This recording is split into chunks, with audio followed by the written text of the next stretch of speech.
السلام علیکم ورحمت الله وبرکاتہ. دوستان امید تاسو بخیر.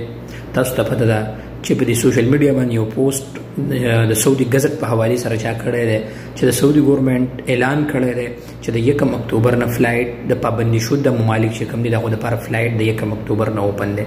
ګوره دا هغه خلک دی د دې خبرې حقیقت سره هیڅ تعلق نشته.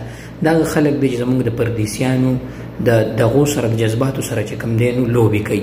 هیڅ قسمه داسې کله خبر چې راغی شي نو به تاسو د سعودي گزټ چې کوم اوریجنل پیج دی اخبار دی دارنګې نور چې څومره سعودي اخبارات دي هغې باندې به تاسو هغه وګورئ ټوله دنیا ته به پته ولګي. لهذا تاسو چې داسې دروغ شیزونه شیر کوئ او هلته زمونږ پښتانه وروڼه زمونږ مسلمانان وروڼه په پاکستان کې پساو شوي دي غریبان هغو ناسې نو هغو دقه ګوري چې باید څه خبر راشي چې دا فلایټ اوپن دی چې موږ په څه طریقه باندې خپل روزګار لپاره لاړ شو.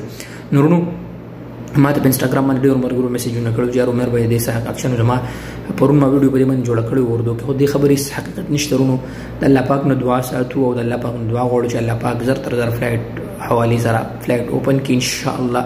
او موږ به هم دعاګانې کوو تاسو هم دعاګانې کوئ د خیر سره ان شاء الله. داسې چې خبر راغی د خیر سره نو ټولې دنیا ته به د خیر څه پته ولګي.